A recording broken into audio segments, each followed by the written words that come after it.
Hola, bienvenidos y bienvenidas al podcast Radio Inclusión. Somos Radio Universitaria de la Universidad de Cuenca y en este espacio estaremos realizando entrevistas en donde compartiremos contigo información, análisis y opinión de nuestros invitados y especialistas sobre las luchas que las personas con discapacidad deben vivir. Así que acompáñanos cada semana en esta entrega y juntos aprendamos más.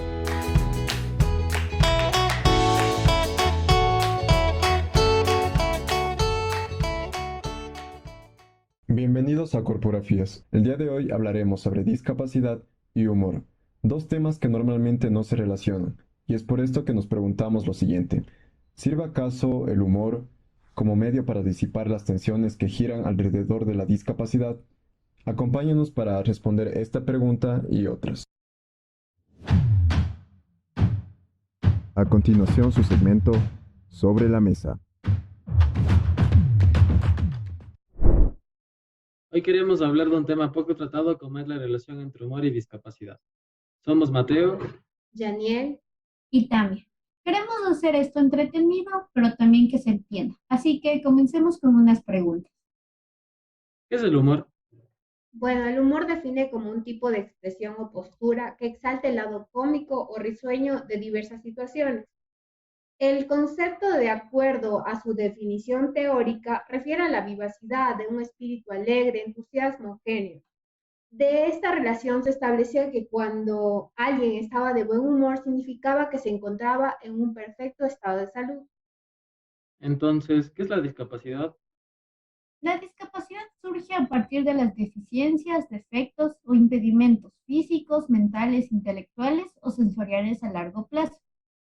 Entonces, si estamos diciendo que el humor tiene que ver con un estado de salud perfecto y la discapacidad muchas veces se le relaciona con una deficiencia, entonces, ¿qué relación tienen?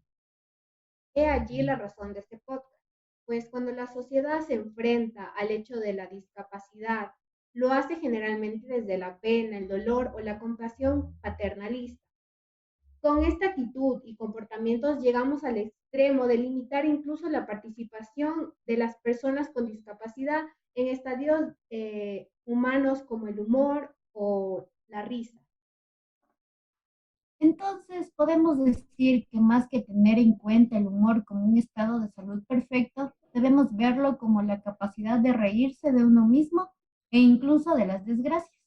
Es un modo de presentar, enjuiciar o comentar la realidad, destacando el lado cómico, risueño o ridículo de las cosas. El humor es un elemento que relaja, desinhibe y es una buena válvula de escape.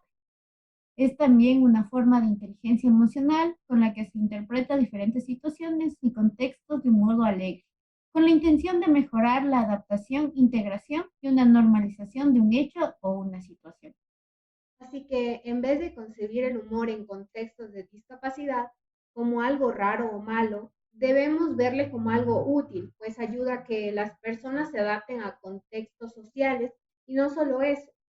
Al hacer chistes de uno mismo, se ayuda a superar las situaciones vergonzosas, gestionar miedo o incluso eliminar estereotipos. Así, si bien el humor puede ser cínico o servir como un instrumento de discriminación o humillación, también puede ser un instrumento subdiverso o reivindicativo. Lo que pasa es que algunas personas la discapacidad debe generar piedad, lástima o emociones parecidas, por lo que se ve muy inapropiado hacer bromas de esto. Entonces, ¿el humor no debería tener límites? Claro que sí, pero el límite no debería estar en la broma, sino en el cuándo, en el dónde, dependiendo de la intención y sobre todo de la capacidad de respuesta e interpelación que pueda tener la persona aludida. Hemos dicho que el humor es un modo de presentar, enjuiciar o comentar la realidad, destacando el lado cómico, risueño o ridículo de las cosas. Y eso es lo que hacen algunas personas en su día a día para que lo que están pasando no sea tan pesado de digerir, como los chistes que hace el cojo feliz u ojitos de huevo en Comedy Central. Pero, pero es que está chido ser discapacitado, ¿no? O sea, para empezar, en los baños públicos ustedes tienen que cagar así como en un espacio así bien pequeñito y así como, ay, el papel, apenas se alcanzan a meter la mano. Y nosotros cagamos en unos lugares así amplios, güey. 2 recámaras. Sí. De hecho, hasta puedes estirar las piernas, los que todavía tienen piernas, pero... eh,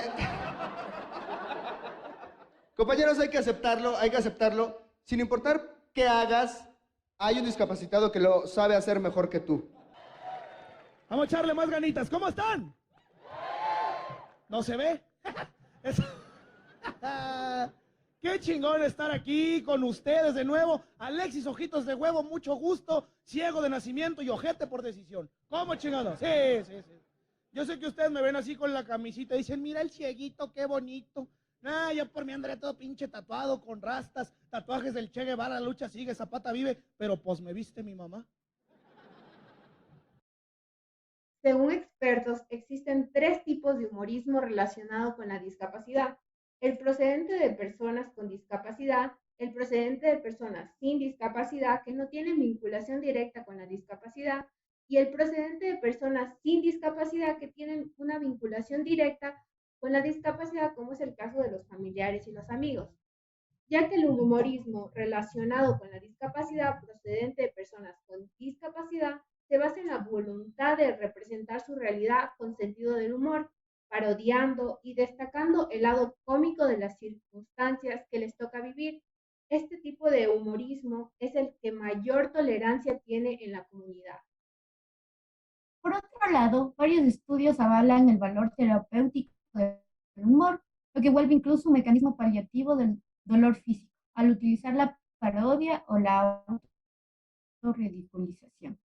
Albert ya planteó hace casi 20 años la paradoja del humor con la discapacidad, explicando que se trataba de una especie de anclaje entre la tragedia y la comedia, que daba sentido a la propia experiencia de la discapacidad. A ver entonces, ¿por qué lo veíamos como malo si ellos son capaces de reírse de sí mismos? ¿Por qué tenemos tanto miedo a introducir el humor en relación con la discapacidad? Es porque estamos acostumbrados a ver la discapacidad como algo triste, como que no hay por qué reír, sonreír y menos aún hacer bromas de ello. Tenemos que comenzar a ver el humor como una válvula de escape fundamental para los seres humanos. Déjame ver si entendí. Debemos ver entonces al humor como un catalizador de emociones negativas, como medio de aprendizaje, como un remedio natural contra el estrés y como un medio infalible de comunicación. Y además plantean que sería importante comenzar a introducirlo en diferentes prácticas y contextos relacionados a la discapacidad. Exacto. Con todo esto queremos hacer que se entienda que el humor y la discapacidad se llevan bien. El humor ayuda de forma que no pensábamos posible y la ayuda que dábamos al verlos como personas indefensas, como si nosotros fuésemos los padres y ellos niños pequeños que necesitan vivir en una burbuja, no es la práctica adecuada. Qué interesante, pero ¿me pueden dar ejemplos de personas con discapacidad que utilizan el humor como herramienta de comunicación o estrategia social? Claro, está el caso de Javi Torres, un nadador paralímpico que nació sin las 4 extremidades. Ganó 16 medallas en los Juegos Paralímpicos de Verano entre los años 1992 y 2008. Y desde que tiene Twitter hace chistes de su propia discapacidad. El nadador cree, además de divertirse, es una forma de normalizar la discapacidad. Es importante que seamos nosotros los que hablemos de ella de una forma tan relativa. El conocimiento lleva a la normalización y es lo que veo que sucede cuando publico ciertas cosas. Asimismo, se confiesa orgulloso de poder resolver las dudas de todo aquel que le pregunta tanto de forma pública como privada. O mira a Pablo Yesnau, abogado y deportista cordobés, quien sufrió la amputación de los 2 miembros inferiores en un accidente automovilístico en el 2015. El enfermero Ramón Luna, un personaje singular a quien Pablo le tiene un gran aprecio, bromeaba en medio de la tragedia. Pero claro, ¿cómo no voy a estar agradecido a ese hombre, el querido Ramón? Él siempre con la cuota de humor oportuna y sanadora lo evoca. Y sigue Pablo. Recuerdo que sus chistes dejaban a todos mirando, sorprendidos, como pensando, ¿qué acaba de decir? Porque era un humor negro particular, pero siempre con mucho respeto, que era música en mis oídos. Era cargar energías de las buenas con una sonrisa que me duraba horas a pesar del dolor que sentía. Rememoro. A Pablo Gisinau le gusta compartir su fórmula para superar la adversidad. Desdramatizar, naturalizar, jamás ponerme en el rol de víctima.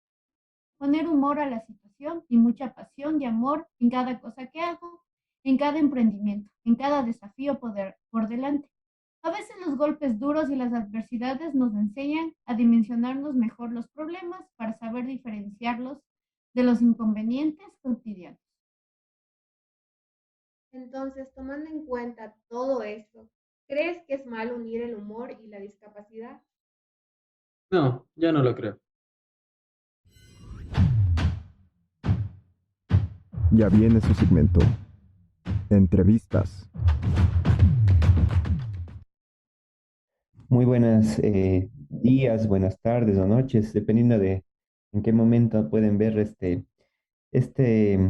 video, este programa, todos los amigos que nos siguen semana a semana en el programa Corpografías, tratando sobre diferentes asuntos relacionados a la sociedad, a la cultura, y en una línea muy importante en la que siempre estamos reflexionando, invitando a conversaciones que es el asunto de la discapacidad, pensando desde una perspectiva social, una perspectiva holística y amplia. Sin duda este es un tema poco habitual, vamos, conflictivo inclusive, puede ser polémico, incluso poco común para tratarlo cuando se habla de discapacidad, pero por lo mismo nos parecía importante conversar sobre este asunto. Para ello hemos invitado al programa de hoy a Edgar Lacoste. Él dejó la carrera de sistemas computacionales para estudiar la licenciatura en filosofía en la Universidad Autónoma de Chihuahua. Se ha dedicado a las letras como corrector, librero, tallerista y promotor de lectura. Es un narrador expansivo. Es autor del libro de cuentos Esto no es un Lacoste y la novela fragmentaria Retrato Esperpento. En el 2020 obtuvo el Premio Nacional de Crónica Carlos Monsiváis con su texto Caosmosis 2020. Es autor del libro de artista Calaca Precaria. Además, formó parte del Consejo Consultivo del Seminario de la Inclusión a la Interpelación, Escena, Discapacidad y Política dentro de las actividades de la Cátedra Extraordinaria Ingmar Bergman 2020 de la UNAM. Pertenece a la plataforma artística de los discreantes y a No es Igual Colectivo. Es cofundador del proyecto interdisciplinario Sonoros. Bienvenido, Edgar. Qué gusto que estés aquí con nosotros. Qué bueno que hayas podido aceptar nuestra invitación. ¿Cómo estás? Buen día. Hola, hola, buenos días. Pues gracias por la invitación y pues sorprendido, sorprendido por la, por la invitada, pero con gusto y con ganas de platicar. Genial, gracias, Edgar. Bueno, quería conversar sobre este tema, ¿no? Que parece como plantearon los estudiantes en el video que hicieron introductorio, una relación poco común, por lo menos. Cuando hablamos de discapacidad, hablamos de accesibilidad, de inclusión, educación, salud, mil cosas, pero sobre humor, por supuesto, no, parecería que no hay ahí una relación. Es más, yo quiero comenzar esta conversación o esta pelotita en lanzar la pelota de pensar de que siento que incluso hay una tensión, una especie de contradicción entre dos lógicas, ¿no? Por un lado, algunos han planteado, algunos autores, esta especie de ideología de la felicidad, ¿no? Esta especie de obligación de estar alegres en el que estamos en el mundo actual, ¿no? Esta especie de la felicidad como un imperativo moral, porque se supone que es un asunto de actitud y que por lo tanto, digamos, uno no tendría más razón que su propia negligencia, por decirlo así, de no ser feliz. Entonces, como que todos deberíamos ser felices, digamos, incluso a riesgo de que seamos vistos como una persona, como una mala persona, etcétera, ¿no? Pero por otro lado está la coherencia temperamental que debería haber de la discapacidad. Es decir, si bien a todos nos exigen estar siempre felices, pero parecería que la persona con discapacidad tiene derecho a estar triste, porque su condición de discapacidad supone tristeza, aflicción, en otras palabras, de qué se podría reír una persona con discapacidad si su condición es realmente casi de catástrofe, ¿no? En esa tensión veo yo esta problemática, ¿no? Es decir, nos obligan a todos a ser alegres, pero excepto las personas con discapacidad, los cuales incluso se podría ver con un poco de sospecha esa alegría, ¿no? ¿De qué se ríe una persona con discapacidad? ¿Qué piensas tú y cómo podemos comenzar esta conversación sobre esto? Bien, pues fíjate que yo me he encontrado más bien que acá en México, yo estoy en México, soy de México, y mm, se nos, se nos vincula muchísimo a la persona con discapacidad con este tono asistencialista, lastimero, autolastimero, mucha condescendencia, autocondescendencia. eh, y entonces la persona con discapacidad que lleva a cabo estos mecanismos de humor, pues resultan raros, resultan raras esas personas, porque más bien se tendría la idea de que no se ríe. Eh, entonces, cuando me encuentro con compañeros, con colegas de condición disca, me he encontrado que la mayoría tienen sentido del humor y un sentido del humor crítico. No es un sentido del humor desde el pastelazo o el chiste repetitivo del Chavo del Ocho, sino que hay como una especie de ingenio funcionando 24/7, eh, y, y- y platicando ya con ellos, yo encuentro que el ingenio es como una especie de herramienta en el día a día, en la cotidianidad de la persona disca, para resolver pues muchos obstáculos muy pequeños, más grandes, más dolorosos, desde el ingenio. Entonces, ese ingenio que utilizas para cómo resolver subir por una banqueta que no tiene una rampa o cómo te las vas a ingeniar para subir un montón de escaleras cuando traes silla de ruedas, llevas prisa. eh, entonces, me parece que ese ingenio que utilizamos en el día a día, de manera automática, brinca al humor. Mm. Y algunas personas, estos colegas, pues se dedican a terrenos creativos, son pintores, son fotógrafos, son músicos, es gente de artes escénicas y con alguna discapacidad, sea la ceguera, la sordera, discapacidad motriz. Entonces me parece que ese ejercicio cotidiano del ingenio, a partir de esta precariedad, pues vamos a llamarle física, o esta condición distinta, esta diversidad funcional, eh, pues llega un punto en el que se articula en automático pues sí, con su ingenio creativo, con su humor, Mm. con su forma de malabarear, pues, la realidad. Ahora, ¿cuál es el límite? Un poco los muchachos se preguntaban eso. ¿Hay un límite para ese humor? Mucha gente podría sentir que la discapacidad no es un tema de chiste, ¿no? Digamos, un tema serio y por lo tanto ahí no cabe el humor. Mucha gente podría sentirse ofendida también. Hemos visto, digamos, esto aquí en Ecuador es muy poco común, pero yo he visto que en México es bastante común esta especie de sketch cómicos en donde participan un montón de personas con discapacidad Ujú. y hacen un humor, si quiere, un humor negro, que puede ser incluso cruel, o se puede ser visto como un humor cruel, si se quiere. Y aquí incluso yo siento que es difícil de digerir, quizás en México hay otras lógicas, pero ¿cuál es el límite del humor? ¿Hasta dónde se puede extender esa línea? ¿Qué es, que digamos, qué pasa? Tienen o no razón mucha gente que puede sentirse ofendidos o sentir que estamos, digamos, manejando un terreno, pisando un terreno peligroso, digamos, que puede ofender a mucha gente. Mm. Sí, sí. Eh, bueno, por un lado hablamos del mexicano que, digo, hacemos chistes hasta de la muerte, caray. Entonces, partiendo como de ese terreno, es que con cierta facilidad y con cierto ingenio, pues podemos abordar otros terrenos, otros fenómenos sociales, otras situaciones que estén ocurriendo al día a día. Eh, Pienso en lo del límite y pues es evidente que sí hay un límite que hay que cuidar hay que tener tacto, hay que saber leer ese terreno. eh, pero hay otros límites que pareciera que no son nuestros, que no los estamos eh, eh, requiriendo nosotros, sino más bien esos límites que en ocasiones se articula con con la,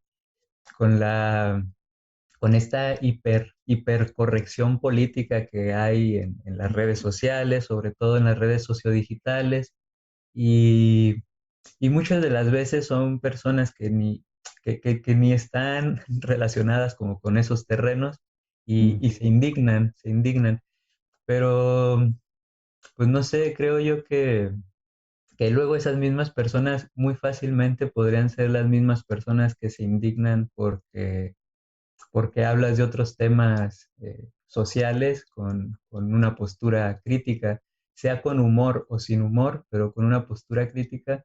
Yo creo que muchas de esa indignación en muchas ocasiones podría estar disfrazando una incomodidad o una intolerancia, me parece. Entonces me parece también interesante como tener ese detector para pues no pasar ese límite como sensato, pero sí identificar ese otros límites, pues más bien un poco hipócrita, un poco eso de la corrección política innecesaria, la innecesaria. Muy interesante lo que tú dices, Edgar, y justamente en el programa anterior hablábamos de esta idea de, eh, bueno, que han propuesto varios autores, y aquí en Ecuador lo ha trabajado Karina Marín, de esquivar la mirada, ¿no? Cómo la discapacidad a muchas personas les lleva a mirar para otro lado, que es un tema que no se habla, que no se, es decir, pero atrás de eso hay un sentido también de desprecio camuflado, ¿no? Es decir, como que de tratar de evitar un tema, hay también una especie como de evasión. Y me parece interesante esta idea que planteas de la corrección política, ¿no? Porque es como que eh, eh, yo he pensado y reflexionado, ¿no? La importancia de naturalizar la discapacidad y desnaturalizar la desigualdad y la violencia y la injusticia que sufre la discapacidad. Es decir, ver la discapacidad como una condición humana, por lo tanto, como cualquier otra, ni más ni menos, ni que supone más, de ser más o ser menos que nada, y desnaturalizar las injusticias que están alrededor del cómo se entiende la discapacidad. Y en ese sentido de naturalizar la discapacidad, es también un poco liberarnos de esa tensión, de esa corrección política que tú dices, ¿no?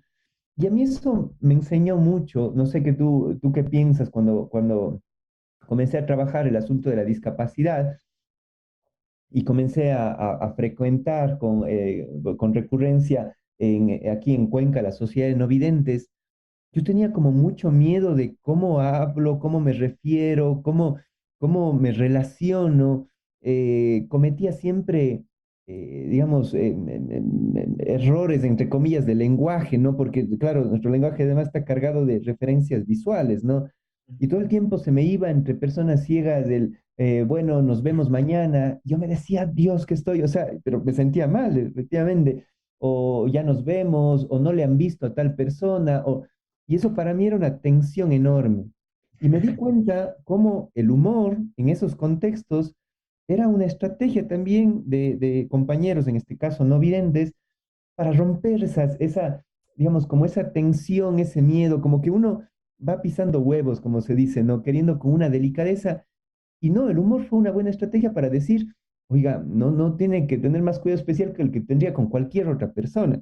Y me di cuenta cómo, y por eso este tema también ha salido, me di cuenta cómo entre personas con discapacidad el humor es una estrategia para romper esas tensiones, esa falsa corrección política, porque me di cuenta que ellos bromeaban un montón y bromeaban un montón de su condición y bromeaban para conmigo y yo tengo un montón de anécdotas, digamos, de cómo, digamos, de albures o de situaciones cómicas digamos, o de mofa que me hacían, digamos, que me volvían, digamos, el humor hacia mí. ¿Cómo ves esta situación, digamos, justo estratégica del humor para romper este tipo de tensiones? ¿Es habitual? ¿Cabe? ¿Cómo funciona este tipo de... Eh, bueno, pues me parece que es mm, es liberador el humor, es liberador. Me parece que también tiene mucho que ver con la confianza, es decir, cuando tú te sientes en confianza con alguien, es más fácil que se articule estas vías del humor. Inclusive pensaría pues de autoconfianza, es decir, cuando tú te sientes ya en confianza de ti mismo, de tus condiciones, de tu corporeidad, de tus limitantes, eh, y también de esos otros logros que se podrían tachar de positivos, eh, pues yo creo que es donde empiezas a apropiarte de todas esas circunstancias y creo que es donde se dinamita el humor.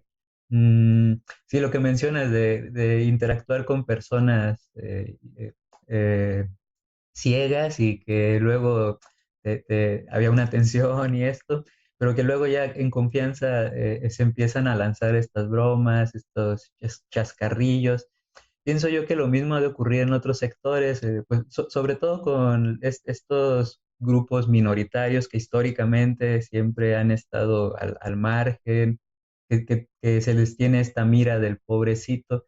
Yo creo que, yo creo que con cualquiera de estas esferas, de estos grupos que empieces a interactuar, pueblos originarios, personas negras, discapacidad, yo creo que cuando empiezas ya a interactuar en el día a día, que te vas haciendo amigo, o que tienes algún compañero de trabajo, es donde empiezas a encontrar pues estas delicias o estos regalos ahí del lenguaje, de las circunstancias.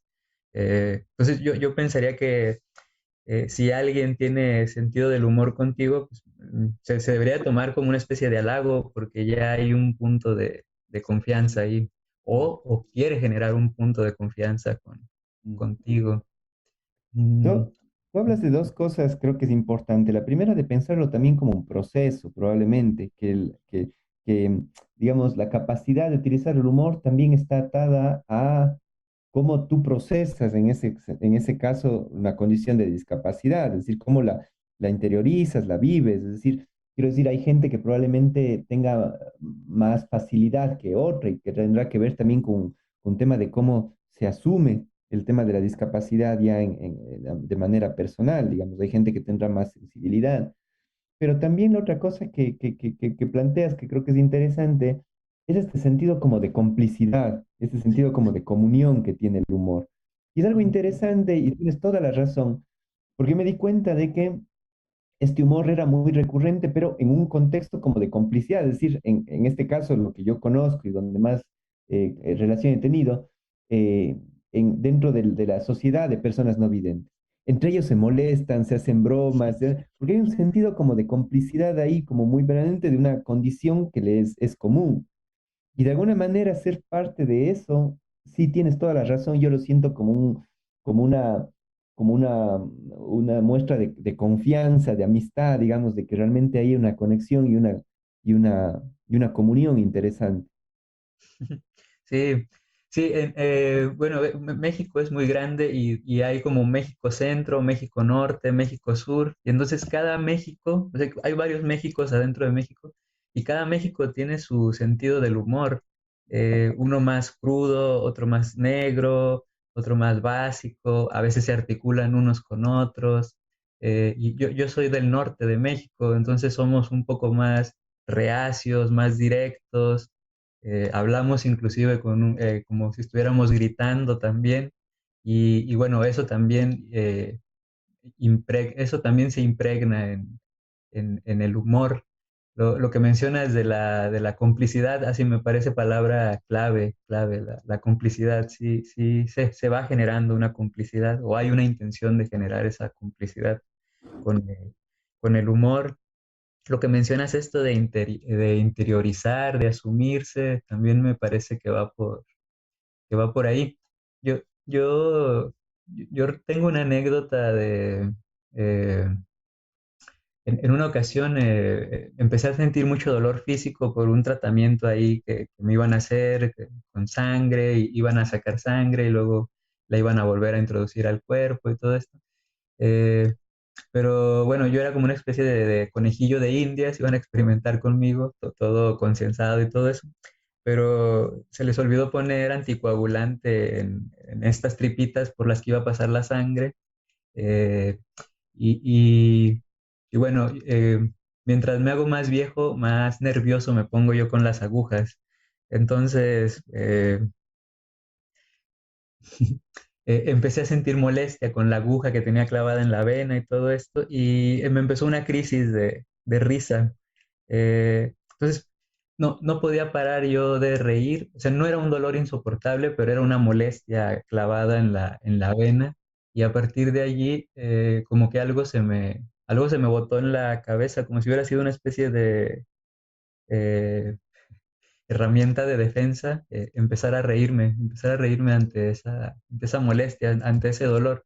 Y a partir de ese día, siempre que tengo un dolor, una molestia, alguna incomodidad física, pues sobre todo con agujas, eh, se me bota la risa, me empiezo a reír. Eh, y eso, me imagino que algo liberará el cerebro como para relajarse y pasar la escena en la que te encuentras. Supongo que debe de haber casos ya patológicos en los que ya no puedes controlar la risa y te lleva ya a otros escenarios que podrían estar a lo mejor más jodidos. Pero, pero yo recuerdo mucho eso, que a partir de este dolor físico se me botó la risa. Digo, pero eso nos habla de la dimensión terapéutica que también tiene el humor, ¿verdad? Es decir, es como, y alguna gente me ha dicho, es como, el humor es como una droga, en el momento uno puede sentirse afligido, adolorido, pero en una situación de humor a uno le libera, digamos, le da o sea, digamos, es, incluso físicamente, es útil, ¿no? Esta es una dimensión también importante que a veces se subestima, ¿no? Es decir, que es como, no se mira todos los beneficios que el humor puede tener en una condición, incluso ya de dolor, como lo que tú estás planteando. Sí, sí, sí. Sí, y me imagino que pues, son hasta cosas como lo del ejercicio, que haces ejercicio y pareciera que el cerebro libera ahí algunos químicos y te sientes, Mm, pues, eso, desahogado, relajado, a veces con un poco más de energía, ujú. así con el humor. Pienso, pienso pues, en mis hermanos, que yo soy el serio de la familia, pero mis hermanos tienen un sentido del humor así, eh, a flor de piel. Son muy sociales y muy humorísticos ellos. Y, y sobre todo mi hermano, la casa puede estar como tranquila y en cuanto llega él, cambia la vibra de la casa, empieza a bromear, empieza a contar, empieza a preguntar. Entonces sí es, pues desde cosa de asumirse, aceptarse, desde cosa fisiológica, y me parece que hasta en este terreno de, como del ambiente de un lugar, el ambiente puede llegar, el humor puede llegar a modificarlo. eh, también.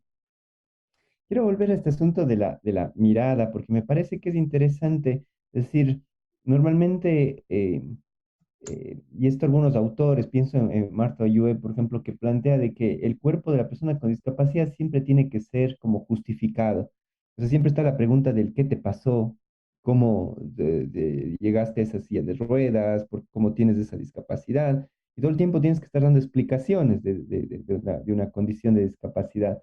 Y en ese sentido, digamos, de esa seriedad, de esa especie como de yo recuerdo en algún programa conversábamos, en un programa de corporafías, justamente, que una compañera con discapacidad contaba la anécdota que a su vez le habían contado sus padres, que cuando ellos se habían enterado de que ella había nacido con una discapacidad, tuvo de repente como una fila de amigos o conocidos en la casa dándole el pésame como si hubiera muerto su hija. Había sabido que es con discapacidad, pero es como un tema doloroso de pesar, decir qué pena que te pase una cuestión así.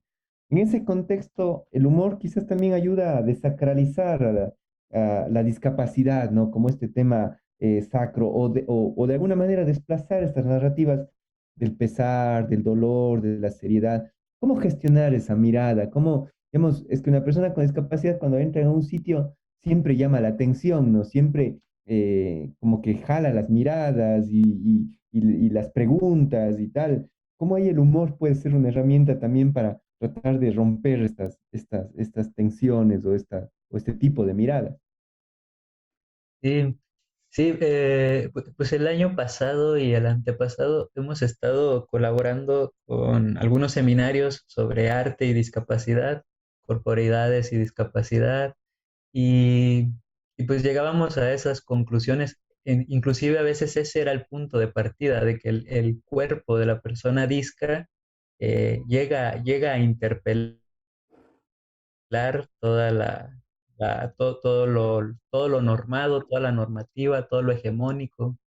Eh, y sí, o sea, con el simple hecho de presenciarse ya con una amputación o con un bastón blanco de ciego, ya genera esa curiosidad, ya empieza a interpelar esa norma, esos asuntos normados.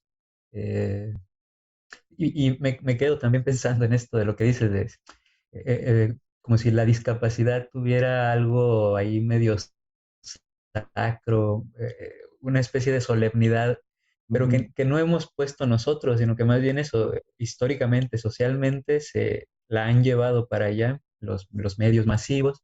eh, y a mí me interesa mucho, no nada más en particular en el tema de la discapacidad, en general, de solemnizar me parece algo importante, porque sí baja a ras de suelo eh, situaciones, circunstancias, condiciones, más allá de la discapacidad. Eh, yo creo que por eso me gustan mucho autores así como Nicanor Parra, por ejemplo, en la poesía, eh, el mismo Voltaire, Hannah Gadsby, esta humorista australiana que tiene una pieza que se llama Nanette. Eso es brillante y súper crítica ella desde el humor. Eh, pues el mismo Nicanor Parra menciona en su discurso del Premio Asturias de que a él le gusta la seriedad de Charles Chaplin, la seriedad de Cervantes, esa seriedad que ayuda a desarticular lo solemne, sí, sí. Eso desde el humor, desde la ironía. Ujú. Es subversiva, es subversivo el humor.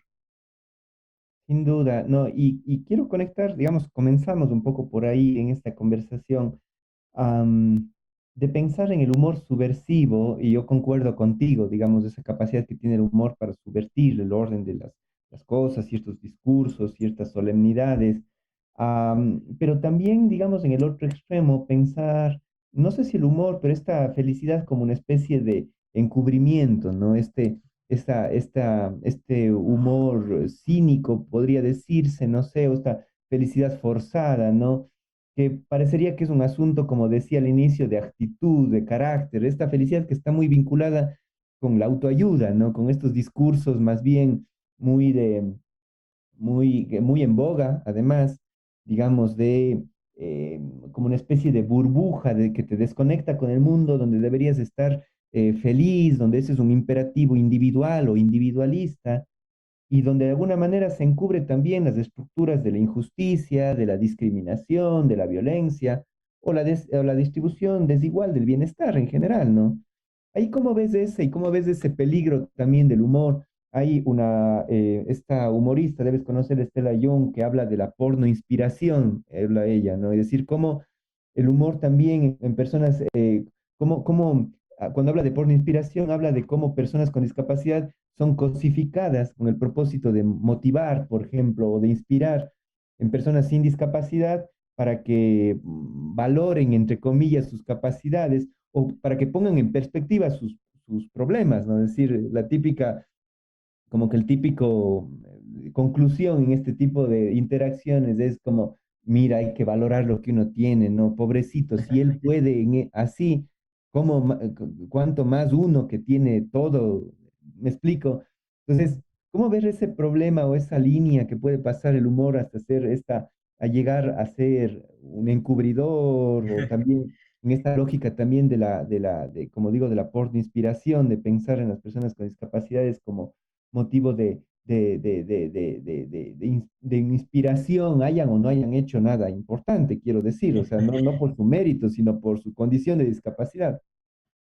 Sí, sí, sí, sí, eso también con mucha facilidad se puede llevar el humor a esos terrenos porno inspiracionales, estos sectores de la autoayuda, estos posicionamientos como del coaching, de una especie de positividad pues estúpida, llegar hasta unos grados ahí.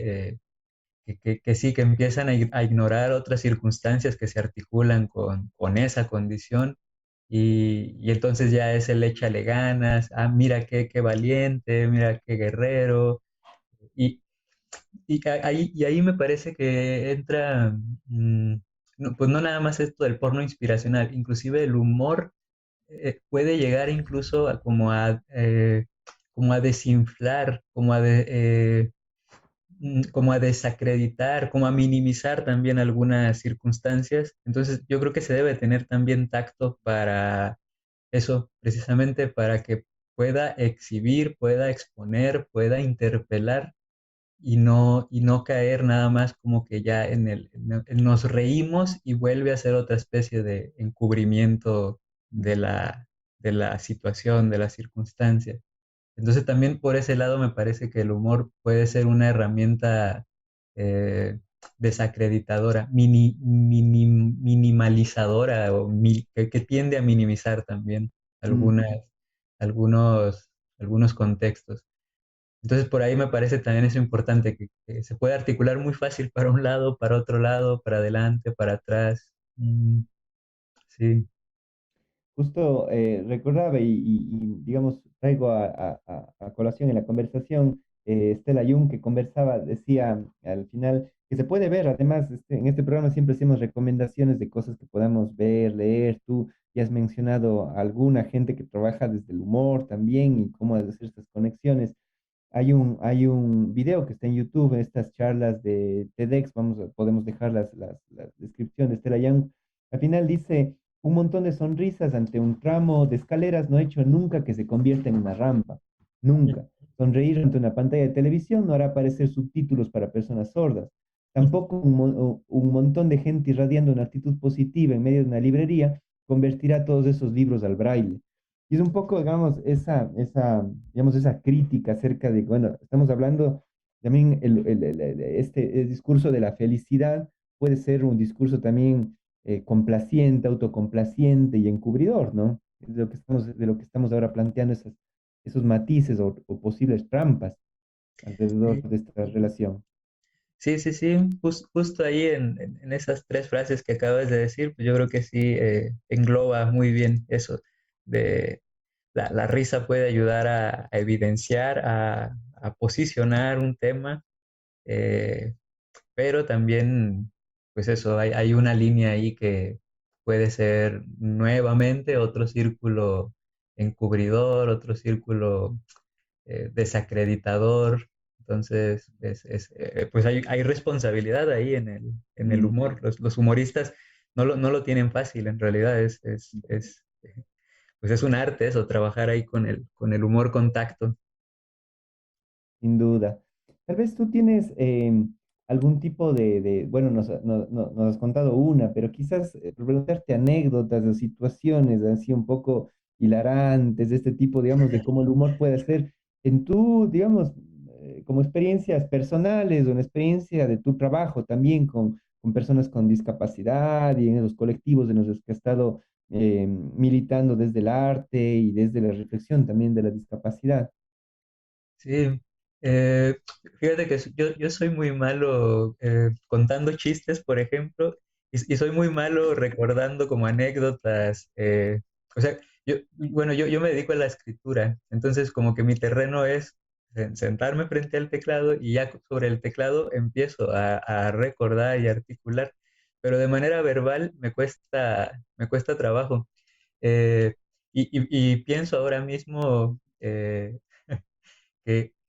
que yendo en el taxi con colegas discas, con amigos discas, eso siempre ocurren charlas y que el taxista empieza primero como a incomodarse, la tensión, luego ve que no lo estamos haciendo para molestarlo a él, sino que en realidad es nuestro diálogo natural y la mayoría de las veces termina el taxista también entrando en comunión, pues, por así decirlo, con nosotros, se relajan y empiezan también a bromear, a platicar. Mm, Ahora mismo no recuerdo, no recuerdo así alguna anécdota en particular, pero lo que me he encontrado mucho es los juegos de palabras, ¿sí? Juegos de palabras, circunstancias muy de la cotidianidad, como nos vemos, nos vamos caminando cuando uno está en silla de ruedas o le faltan las piernas al otro.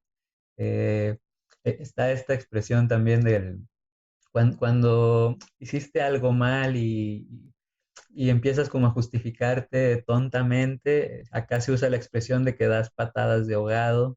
eh, entonces eso, pues que la diga alguien que tiene las dos piernas amputadas, ese tipo de cosas que es ingenio, me parece a mí que es el ingenio funcionando en eso 24/7, está activado eso. Es verdad, y esto fue una de las, bueno, este tiempo que hemos estado trabajando desde la universidad en temas de discapacidad ha sido un aprendizaje permanente. Yo creo que también ha sido una experiencia muy rica para los estudiantes que se han involucrado en el tema de discapacidad, porque igual probablemente que todos entramos con esa tensión, con ese miedo, no saber cómo tratar, qué hacer. Y creo que para ellos fue una experiencia muy grande encontrar un espacio distendido, amigable, placentero, donde lejos de este estereotipo, ¿no? De pensar que la discapacidad solo se relaciona con el padecimiento, el sufrimiento, llegaron de repente a un lugar gozoso, de mucho jolgorio, de mucha fiesta, además, porque son relaciones que uno no hace, ¿no? Es decir, como pensaría una persona con discapacidad en un ambiente como muy, no solo controlado, sino lúgubre, no sé, se hace uno un montón de asunciones. Y luego cuando ve que están presentes en fiestas, en paseos, como cualquier otra persona, se rompe ese estereotipo, ¿no? Y yo Mm. recuerdo, y por plantear así como anécdotas, esa tensión al inicio de los estudiantes y luego cuando les tomaban el pelo, cuando decían, recuerdo, solo por pensar en algunas situaciones así como graciosas, salíamos alguna vez de un taller en la sociedad con los estudiantes y, y claro, el último que salía ya va guardando las cosas y apaga la luz. Y por ahí alguien dice, oiga, no apague la luz, nos vamos a caer. Y sale corriendo a prender la luz.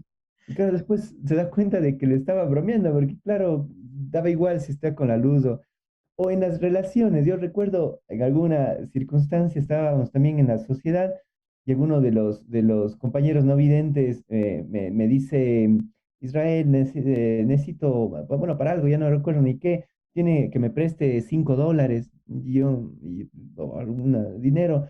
Digo, claro, sí tengo aquí, digo, tome, pero yo por molestarle también, ¿no? ¿Y cuándo me devuelve? No, pues ya cuando le vea le doy. Entonces, claro, eran las situaciones así como Ajá. bueno, muchas anécdotas de cómo eso iba liberando esas tensiones, ¿no? O todo el Ujú. tiempo, además, jugaban con nosotros, ¿no? Así como si uno preguntaba algo en la comida, ahí está, pues, y señalaba, y uno seguía el dedo, después se daba cuenta que uno le estaban bromeando, o vea, se ha manchado ahí, o usted no es tal, es algo para tal persona, porque ahí está la cara igualita. O sea, mil circunstancias en donde el humor se volvió una estrategia, una herramienta que no solo libera tensiones, sino que me hizo pensar o rompía los estereotipos realmente de la condición en la que se supone o se debe asumir la discapacidad. En fin, es interesante y da para mucho el juego, la conversación. Quisiera preguntarte un poco, para ir cerrando este diálogo. Quizás también sobre sugerencias, sobre de pronto, digamos, lecturas que tú has hecho o autores de pronto que jueguen en este límite o en este campo con virtuosismo del humor, sea o no relacionada a la discapacidad, de pronto películas, documentales, libros, autores. ¿Qué cosas por ahí ves que pueden haber esta conexión interesante? Hay un autor mexicano que se llama Jorge Ibargüengoitia.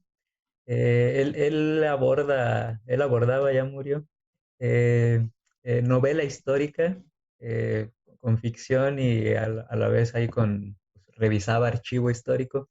Y bueno, además sus otras piezas que no son históricas, un sentido del humor desde la cotidianidad, así que es muy delicioso leerlo. Es decir, tú lo lees, hay algunas películas basadas en libros de Jorge Ibargüengoitia, libros como Estas ruinas que ves, la película de las Poquianchis, que es una situación súper trágica de un pueblo mexicano, una casa de prostitución y las empiezan a matar a los clientes. Es una situación súper espinosa, pero lo trata con un humor y con un tacto que me parece así, pues es un artista del humor.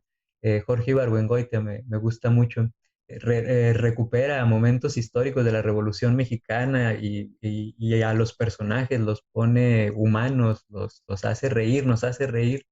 Eh, Está Chesterton con el hombre que fue jueves, este inglés. A mí me sabe mucho que podría ser hermano de Ibargüengoitia.